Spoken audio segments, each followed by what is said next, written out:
যেটা সত্যি সেটাই বলেন, আপত্তি কিছু নাই।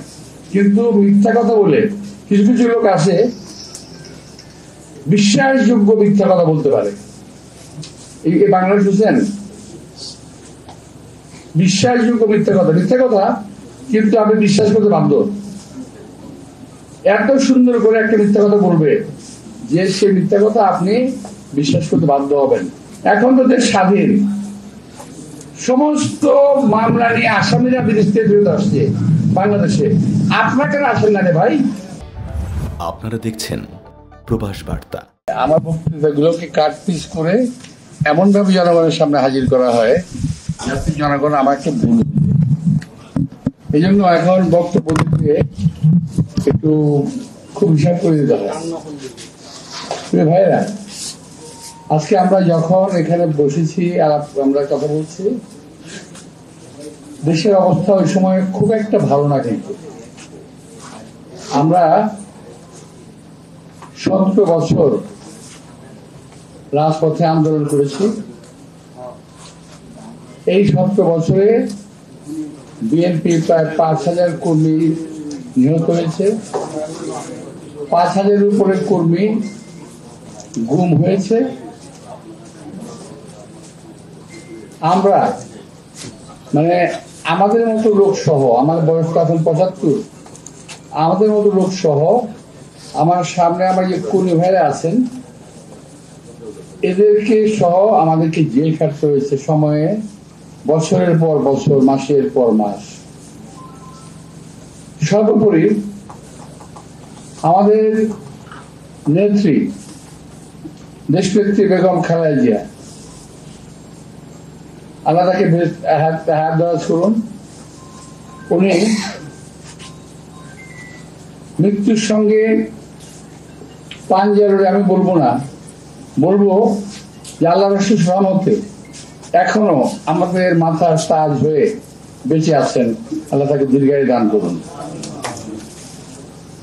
আমাদের নেতা তারেক রহমান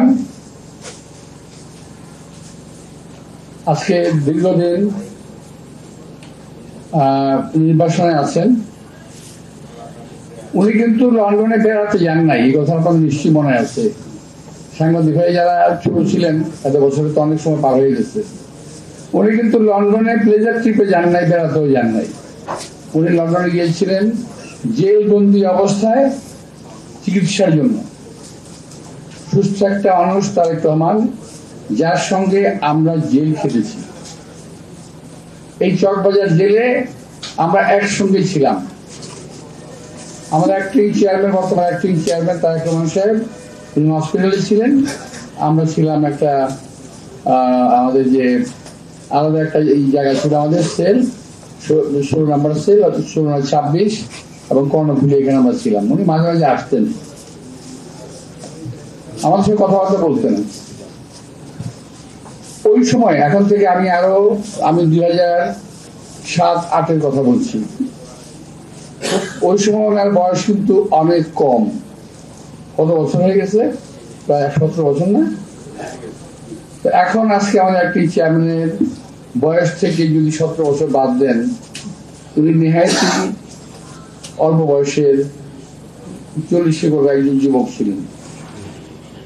আমার সঙ্গে কথা বলতেন তারেক রহমান সাহেব, আমাদের সঙ্গে কথা বলতেন, ঘন্টার খানিক আড্ডা মারতেন, কথা বলতেন। এবং আমি কখনো তার মুখে শুনি নাই যে আমরা কবে জেল থেকে বের হব। আমরা না পড়তাম, আমি, আমান, পিন্টু, তারপরে টুকু সহ আরো অনেক নেতা আমরা ছিলাম। আমরা প্রায় মনোভাব থাকতো কবে জেল থেকে বেরোবো, আমরা কি বেরোতে পারবো, কিংবা কবে জেল থেকে বেরোবো। কিন্তু তিনি কিন্তু কখনোই আলোচনায় আমরা জেল থেকে কবে বেরোবে কথা বলে নাই। উনি আলোচনা করতেন আমাদের সঙ্গে দেশের খাদ্য ঘাটতি কত আছে, কি করলে দেশের বিদ্যুতের অভাব পূরণ করা যাবে, এবং দেশের মানুষের সার্বিক সমস্যা নিয়ে তখন থেকে তিনি চিন্তা করতেন, যেটা আজও করেন। আমি গতকাল একটা বক্তব্য শুনেছি আমাদের কোন একটা প্রোগ্রামে, সেখানে আমি দেখলাম যে উনি স্বাস্থ্য, শিক্ষা, চিকিৎসার উপরে জোর দিয়ে কথা বলছেন, অর্থাৎ দেশ নিয়ে ভাবেন তারেক রহমান। এই তারেক রহমান সাহেবকে একদিন দেখলাম আমাদের চোখের সামনে থেকেই নিয়ে যাওয়া হলো সুস্থ অবস্থায়, এবং পঙ্গু অবস্থায় জেলে ফেরত নিয়ে আসলো।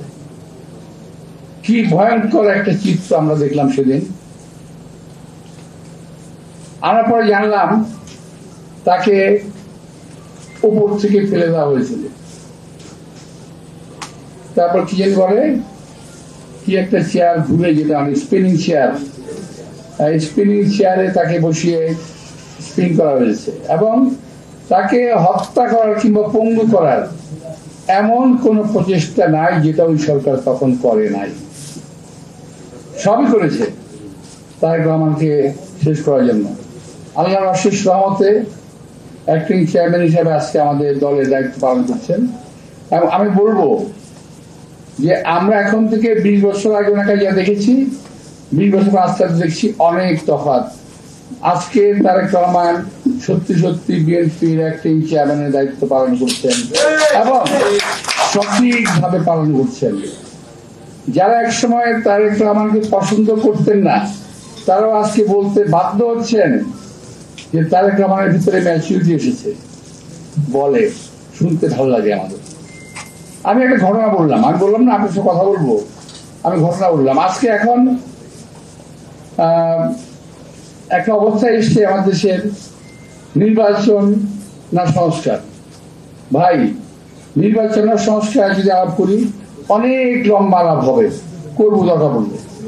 কিন্তু ছোট্ট একটা কথা কি জানেন, নির্বাচনের বিকল্প শুধুমাত্র নির্বাচনই হতে পারে, অন্য কোনো কিছু হতে পারে না। নির্বাচনের বিকল্প নির্বাচন। এখন আমি বুঝি না, এখন আমি কথা বললেই তো বলবো যে মেরি আব্বাস তো সংস্কারের বিরুদ্ধে কথা কয়, সংস্কার চায় না। আরে ভাই না, আমাদের জন্য, নির্বাচনের জন্য, দেশের জন্য, দেশের মানুষের জন্য যেই সংস্কারটুকুর প্রয়োজন আমরা সেই সংস্কারটা চাই। কিন্তু আমি একবার একটা বললাম না, একদিন বলছিলাম যে আপনাদের যে আপনারা যেগুলো বলতেছেন সংস্কারের কথা, সব সংস্কার তো মানা যাবে না। এই কথাটাকে টুইস্ট করে আমাদের কয়েকজন বিদেশি অবস্থানরত তথাকথিত সাংবাদিক টুইস্ট করে এমন ভাবে বললো বিএনপি সংস্কার চায় না, মির্জা আব্বাস সংস্কার চায় না। এমনকি সালমান রহমানের টাকা খেয়ে যার স্বাস্থ্য চেহারা মোটা হয়েছে এমন লোকটা প্রায়ই আমার বিরুদ্ধে ইসে আসে, ফেসবুকে আসে। উনি প্রায় বলেন কেন মানবেন না, আপনাদের কি স্টেক আছে, কেন মির্জা আব্বাস সাহেব মানবেন না? আরে ভাই, তোমার যেমন বিদেশে পাড়ায় থেকে কথা বলার অধিকার আছে, আর আমার কি দেশে থেকে কথা বলার অধিকার নাই? আমি এই দেশে থেকে মৃত্যুদণ্ড মাথায় নিয়ে, জেল জুলুম মাথায় নিয়ে, জেলে থেকে আমার সহকর্মীদের নিয়ে আমি জেলখানায় থেকেছি। এই দেশেই আছি, পালিয়ে যাই নাই। আপনারা তো পালায় গিয়ে লম্বা লম্বা কথা বলতেছেন, আপনারা তো জীবনে কোনদিন দেশে আসবেন না। শুনেন, আমি আপনাদের উদ্দেশ্যে বলতে চাই, যারা ভাই আমার বাইরে আছেন, যারা বিশেষ করে এই ইউটিউবার যারা আছেন, আপনারা যারা আছেন, আপনাদের প্রতি সম্মান রেখে বলতে চাই, ভাই আমরা রাজনীতি ছেড়ে দেবো, আপনারা দেশে আসেন। আপনাদের অনেক জ্ঞান, আপনাদের অনেক বুদ্ধি, আপনাদের জ্ঞান বুদ্ধি আমাদের অনেক প্রয়োজন। আপনারা দয়া করে দেশে আসেন, বুদ্ধি দেন, কথা বলেন, কাজ করেন, মেনে নেব। আমরা রাজনীতি করবো না, আপনারা আসেন না, দেশে আসবেন না, আবার চিৎকারে মানে কথা বলবেন, সমালোচনা করবেন, জাত গোষ্ঠী উদ্ধার করবেন। কিন্তু কেমন কথা বলবেন ভাই? মিথ্যা কথা বলবেন, অপপ্রচার করবেন, অপকথা বলবেন, কথা বলবেন, কুকথা বলবেন, একটা মানুষের চরিত্র হরণ করবেন। এগুলো কি? এগুলো কোনো খুব গঠনমূলক কাজ না। আপনার দেশে বাইরে থেকে অনেক কিছু করতেছে, করেন, ভালো, অনেক ভালো, আমাদেরকে অনেক ভালো লাগে। কিন্তু দেশের বাইরে থেকে এই দেশের রাজনীতিবিদদের চরিত্র হনন করার কোন অধিকার আপনাদেরকে দেওয়া হয় নাই। আপনারা বসে বসে চরিত্র হনন করছেন। মিথ্যা কথা বলছেন। তা আমি একটা কথা প্রসঙ্গে বলি, আমার ভাইরা যারা সামনে আছেন, আপনারা ফেসবুক চালান নাকি?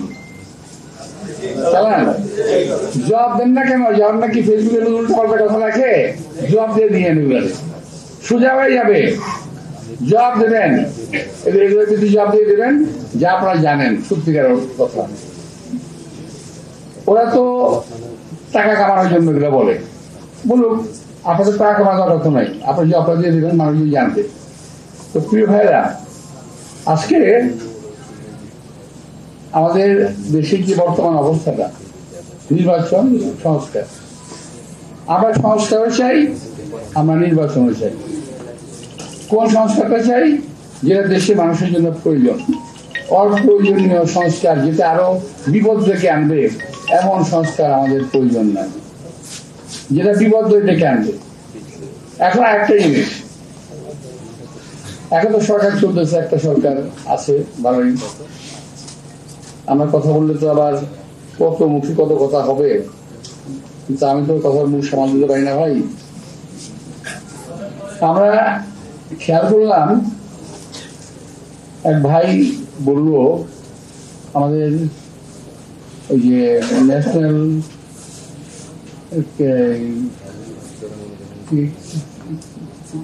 আমাদের এনসিপির এক ভাই তো না ছিলেন, আমি দুঃখিত, ওই বয়সে আমি কমিশনার হই নাই, আমি কমিশনার ছিলাম 27 বছর বয়সে, 1977 সালে। কমিশনার থেকে 5 বছর কমিশনার থেকে অভিজ্ঞতা অর্জন করে তারপর রাজনীতিতে রহমান সাহেবের সঙ্গে রাজনীতি করা শুরু করি, আজকে এই পর্যন্ত আসছি। তো এখন আমাদের এই সন্তান তুললে ছেলেদেরকে কি বলে অ্যাড্রেস করবো আমি ঠিক বুঝতে পারি না। এদেরকে আমি চিনি, সবাইকে আমি চিনি, ভালো ছেলে, কিন্তু ওনাদের একজন বলে ফেললেন এখন নির্বাচন করা সম্ভব না, কারণ প্রশাসনের সব জায়গায় বিএনপির লোক বসা আছে। আরে ভাই, 17 বছর আওয়ামী লীগ দেশ শাসন করলো, আপনি বিএনপির লোক কই পাইলেন? আমি তো বুঝলাম না। 17 বছরে বিএনপির লোক মহিলা ভূত হয়ে গেছে, একটাও নাই। এখন আপনারা বলেন বিএনপির লোক সব প্রশাসনে বসে দিচ্ছে। এই সমস্ত কথাবার্তা গুলা নেহায়তই বাচ্চাদের কথা মতো উঠতেছে। বাচ্চা যেমন কথা বলে, আমি খাবো না, কেন খাবো না, আমি নির্বাচনে যাবো না, কেন যাবো না, বিএনপি বসে দিচ্ছে। আর ভাই, বিএনপি কোথাও নাই। যদি এই দেশকে আপনারা বাঁচাতে চান, আপনারা দাবি করেন যে আপনারাই এই দেশকে মুক্ত করেছেন, সে প্রসঙ্গে আমি পরে আসবো। তা যদি হয়, আরেকবার দেশটাকে মুক্ত করেন না। দেশের প্রশাসনের বিভিন্ন প্রতিষ্ঠানের সচিবালয়ের ভিতরে এই দেশে যে শত্রুগুলো বসে আছে, আওয়ামী লীগের দালালরা বসে আছে, তাদেরকে কেন আপনারা বের করেন না? আমি যদি বলি যে তাদের কাছে আপনারা অবৈধ সুবিধা পাচ্ছেন, এই কারণে বলেন না? আমরা তো অনেক কথা বলেছি, আমরা তো অনেক কথা বলি যে এই আওয়ামী দোসর, আওয়ামী দালাল যারা পুলিশে আছে, যারা বিভিন্ন প্রতিষ্ঠানে আছে, যারা সচিবালয়ের ভিতরে আছে, যারা প্রশাসনে আছে, তাদের সবাইকে চিহ্নিত করে সাজার আওতায় আনতে হবে। কারণ তারা 17 বছর আওয়ামী লীগকে সাহায্য করেছে ক্ষমতা থাকার জন্য। এরা কেউ বিচারের বাইরে যেতে পারবে না। আর একটা কথা, ইদানিং একটা গ্রুপ চালু করছে, খুব চালু, আমি জানি নাকি ফেসবুক আপনারা দেখেন এবং কাজ করেন, তাদের বলছি যে এখানে প্রতিবাদ করবেন। তারা বলার চেষ্টা করছে কি জানেন? বিএনপি আওয়ামী লীগকে পুনর্বাসিত করার চেষ্টা করতেছে। আরে ভাই, কি কমু, আমার আর ভালো লাগে না এখন খুঁজতে। আরে ভাই, 17টা বছর এদের যন্ত্রণায় পাগল হয়ে গেছি, পরিবার পরিজন সহ অশান্তিতে ভুগেছি, অসুস্থ হয়ে পড়েছি, অকালে বৃদ্ধ হয়ে গেছি, অনেক পরিবার ধ্বংস হয়ে গেছে বিএনপির এই আওয়ামী লীগের অত্যাচারে। বরং আমি বলতে চাই, আওয়ামী লীগকে যারা দেশে পুনর্বাসিত করার চেষ্টা করবে তাদের বিরুদ্ধে আমাদের সংগ্রাম অব্যাহত থাকবে। এই দেশে আওয়ামী লীগের অবস্থান থাকতে পারে না, এবং আওয়ামী লীগের হাসিনা সহ আওয়ামী লীগের সমস্ত নেতা কর্মী প্রশাসনের ব্যক্তিবর্গ তাদের সকলের বিচার হতে হবে। এখন কথা হলো, আমার অনেক ভাই বলেন, আমাদের অনেক সন্তানরা বলেন যে আগে বিচার করতে হবে পরে নির্বাচন হবে। কেন ভাই?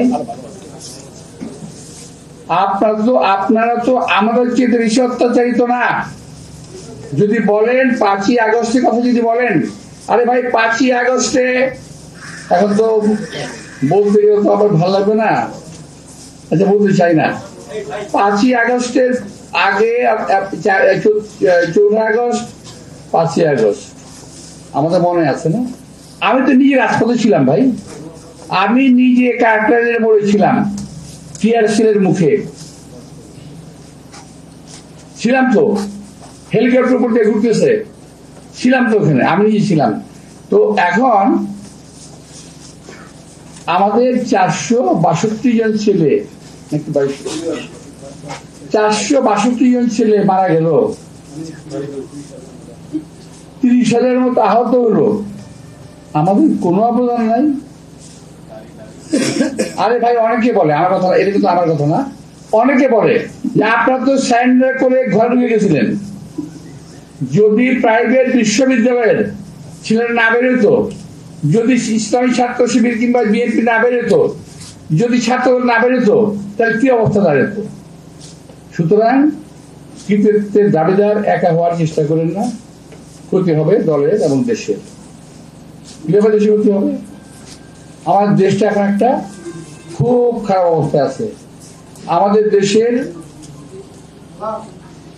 জনগণের, জাতির, দলের প্রত্যেকটা মানুষের ঐক্যবদ্ধ হওয়ার প্রয়োজন রয়েছে।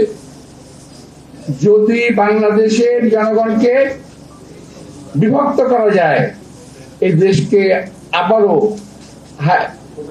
আবারও ভারতীয় আধিপত্যবাদের হাতে চলে যেতে হবে। সুতরাং যে দলই হোক, বিএনপি, জামাত সহ অন্যান্য যত দল, এনসিপি সহ যত দল আছে, মতবিরোধ থাকতেই পারে,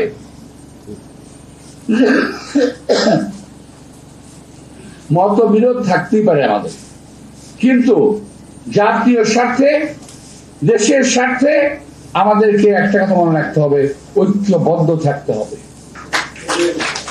যদি জাতি, বাঙালি জাতির, বাংলাদেশী জনগণের একটাই কিন্তু শক্তি, আমাদের খুব শক্তি নেই, আমাদের অনেক অস্ত্র নাই, আমাদের অনেক কিছু নাই, কিন্তু একটা জিনিস আছে, সেটা হলো ঐক্য, যেটা আমরা জুলাই আগস্টে প্রমাণ করেছি। জাতীয় ঐক্য, এই দেশ থেকে স্বৈরাচারকে বিদায় করতে পেরেছি আমরা। আরেকবার ঐক্য হয়েছিল আমাদের তখন 1971 সালে মুক্তিযুদ্ধের সময়, পুরো জাতি, কিছু লোক ছাড়া পুরো জাতি ঐক্যবদ্ধ হয়েছিল। এখনো এই দেশের স্বাধীনতা, সার্বভৌমত্ব রক্ষা করার জন্য আমাদের যেমন ঐক্য থাকতে হবে, তেমনি আমাদের বিপরীত শক্তি আমাদেরকে দ্বিধা বিভক্ত করার জন্য চেষ্টা করছে, সেদিকে আমাদের খেয়াল রাখতে হবে। প্রিয় ভাইরা, আমি আবার ওই জায়গায় যাব, ওই যে সোশ্যাল মিডিয়া। এটা হলো যে এগুলো কাজ কি জানেন, শুধুমাত্র দেশের ভিতরে একটা অস্থিতিশীল অবস্থা, পরিস্থিতি তৈরি করে রাখা, যে কোনো অবস্থাতেই। তো এদের কাছ থেকে সাবধান থাকবেন এবং প্রয়োজনে জবাব দিবেন। জাতি এবং বিবেক এখনো অন্ধ হয়ে যায় না, দু একজন লোকের কথায় সব শেষ হয়ে যায় না, শেষ হয়ে যাবে না।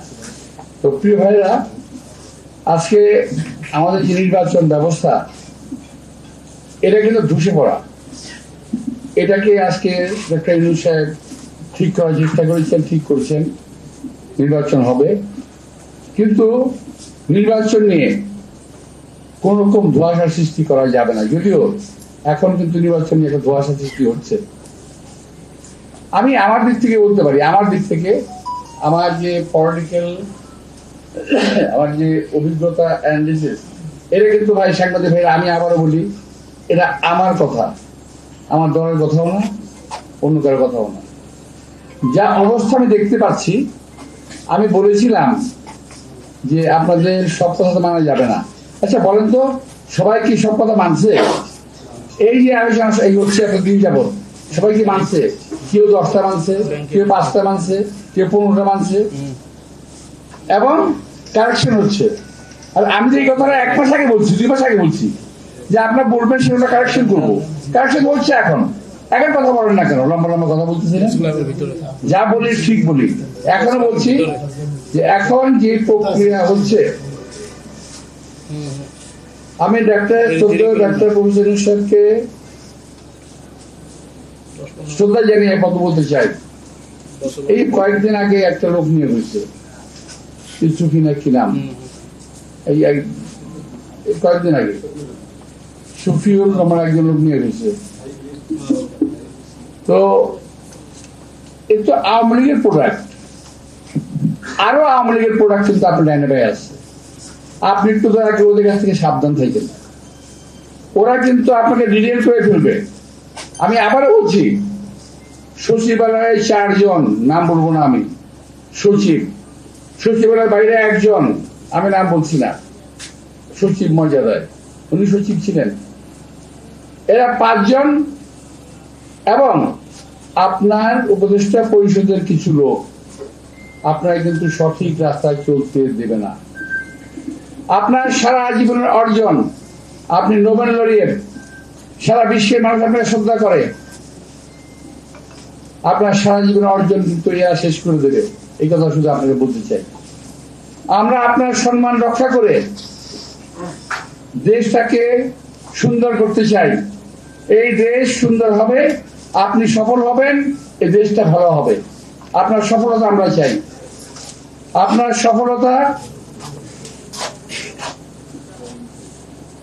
সফলতা আমার দেশের মানুষ চায়, আমরা চাই।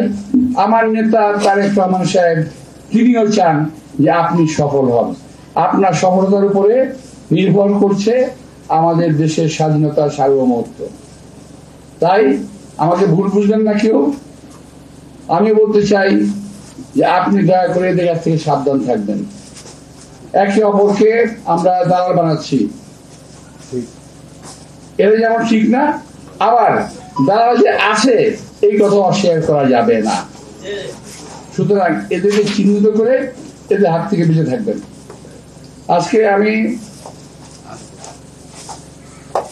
জনগণের প্রত্যাশা অনুযায়ী এই নির্বাচন কমিশন নির্বাচন দেবেন, এবং ডক্টর ইউনূস সাহেব বলেছেন ডিসেম্বরে না হোক জুনে হবে। এই কথাই আমাদের একটা বিব্রতর অবস্থা ফেলে দিয়েছে, যে একবার বললেন ডিসেম্বর, আবার বললেন জুন।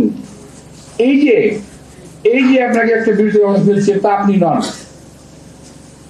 আমি শ্রদ্ধেয় ইউনূস সাহেবকে বলতে চাই, এটার জন্য আপনি দায়িত্ব বহন করেন না। আপনি ডিসেম্বরে বলার পরই আপনার অন্য একজনকে বলে দিল জুনে, পরে আপনি এটা ইন্ট্রোডিউস করলেন। কিন্তু এই যে বিষয়টা, এর মধ্যে আমি বেশ ভালো একটা সন্দেহ করার মতো যথেষ্ট যুক্তি আছে যে এই নির্বাচনটা যেন না হয়। প্রিয় ভাইরা, আমি একটা কথা বলি, যেটা আমার নিজের কথা, আমি আগে বলছি, এখন বলছি, নিজের কথা, এটা কিন্তু বলার কথা না। আমি বিশ্বাস করছি না, আমি আশা করছি, একটা কথা আছে ইংরেজিতে, hope for the best, think for the West. ভালো কিছু আশা করো, খারাপ কিছু চিন্তা করো, খারাপ করার চিন্তা করো, ভালো কিছু আশা করো। আমি ভালো কিছু আশা করি, খারাপটা ভাবে এইভাবে সম্ভবত নির্বাচন খুব তাড়াতাড়ি ওনারা করবেন না। আমি তার কোন লক্ষণ আমি দেখি না। কয়েকটা দল যা শুরু করছে, এইটা না হলে নির্বাচন হবে না, ওইটা না হলে নির্বাচন হবে না, এইটা না হলে নির্বাচন হবে না। যদি এগুলো হতে থাকে, নির্বাচনে কেমন হবে ভাই? কেউ কেউ বলেই ফেলেছেন যে আমরা নির্বাচনে যাব না। আরে ভাই, কয়েকদিন আগে হলে আপনার নির্বাচনে গেলেই কি না গেলেই কি?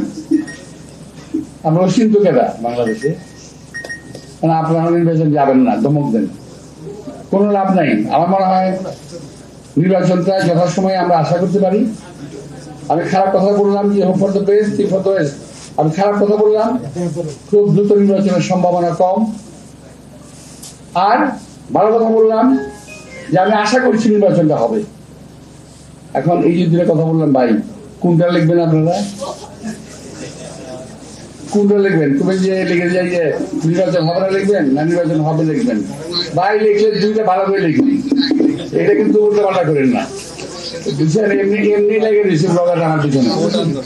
তো যাই হোক, তো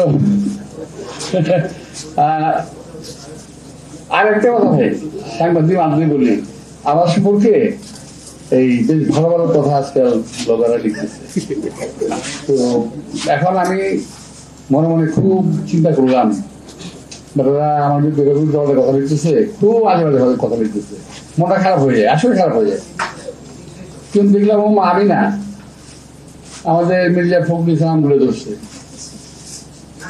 তারপরে দেখলাম ফসুল সাহেবের ধরছে, তারপরে দেখলাম সালাউদ্দিন সাহেবের ধরছে, আমার ভাতে যায় ইস্তাককে ধরছে।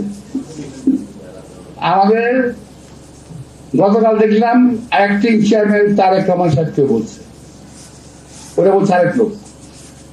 অর্থাৎ আপনি খেয়াল করে দেখেন, অন্য কোন জুনিয়র নেতার সঙ্গে কিন্তু কিছু বলতেছে না, শুধুমাত্র যারা বিএনপির মধ্যে একটু মানুষজন লাইক করে, পছন্দ করে যাদেরকে, এদের বিরুদ্ধে লিখতেছে কয়েকটা লোক। এবং আমি মনে করি এই লোকগুলো দেশ এবং জাতির শত্রু।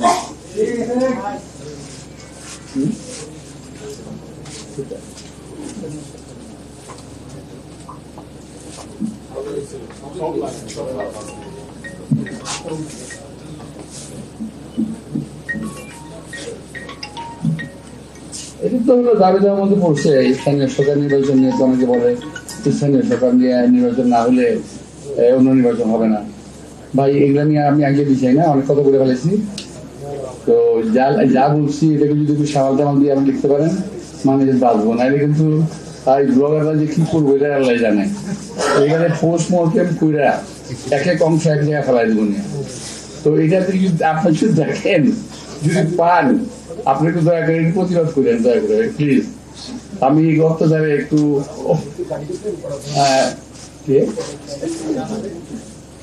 আমি একটু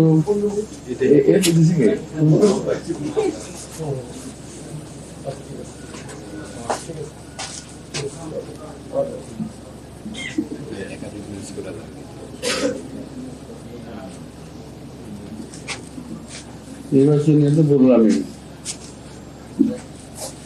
নির্বাচনের কথাটা বলছি আমি ভাই, একবার তুমি হলো না এগুলো নিও, আমার আমি বলতে পারি। হ্যাঁ, যাই হোক। তো এখন আরেকটা বিষয় হলো কি, অবিভক্ত ঢাকার মেয়র ছিলাম না সময় আমি। তো আমার মনে হয় খারাপ চালাইনি ওই সময় আল্লাহর রহমতে। মানে এখন যে আপনার দেখতেছেন না যে কামান দিয়ে মশা মারতেছে যে, আচ্ছা ধরেন এই কামান গুলি না থাকতো এখন কি হতো? এই কামান কিন্তু আমি আনছিলাম ইম্পোর্ট করে শিবা গেইগি এবং রোল্যান্ড কোম্পানি থেকে, আমি আনছিলাম 50টা প্রথম। এদের খবর কিছু জানতো না। তো অবিভক্ত ঢাকার মেয়র ছিলাম আল্লাহর রহমতে, এটা অত্যন্ত গর্বের বিষয়।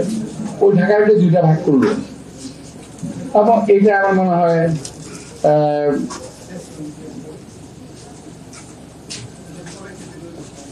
কাজটা খুব ভালো করে নাই, এটা ক্ষতি হয়ে গেছে খুব। এখন দুই ঢাকা যদি এক করে তাহলে এর প্রক্রিয়া আছে, শুধু এক করলে হবে না।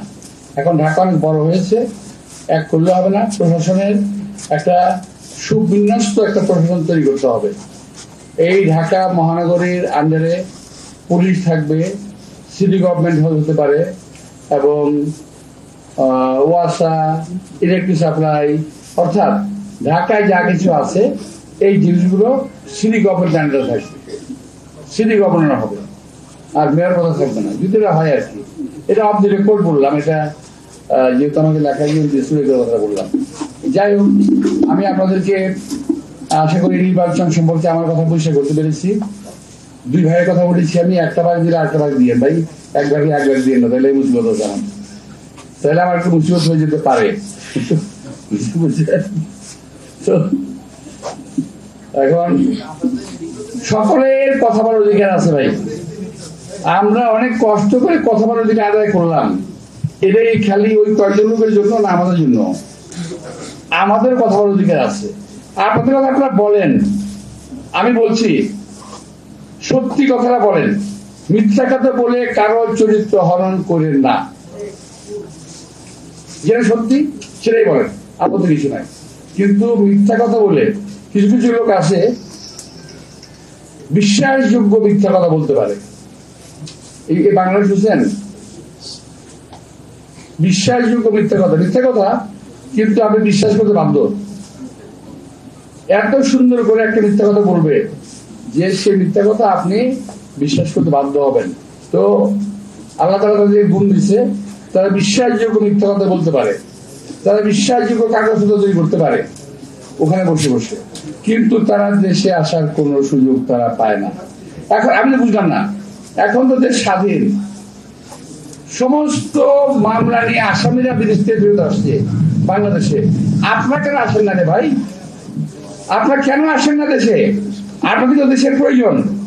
আমি বলতে যাচ্ছি এই দেশের মানুষের আপনাদের যে প্রয়োজন আছে, আপনারা আসেন, আপনারা এসে দায়িত্ব নেন, কথাবার্তা বলেন, কাজ করেন, অনেক কাজে লাগবে। কিন্তু আসেন না কেন ভাই?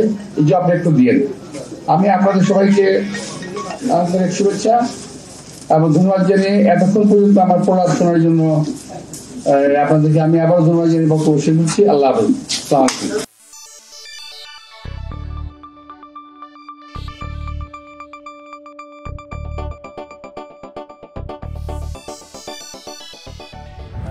আপনারা দেখছেন প্রবাস বার্তা।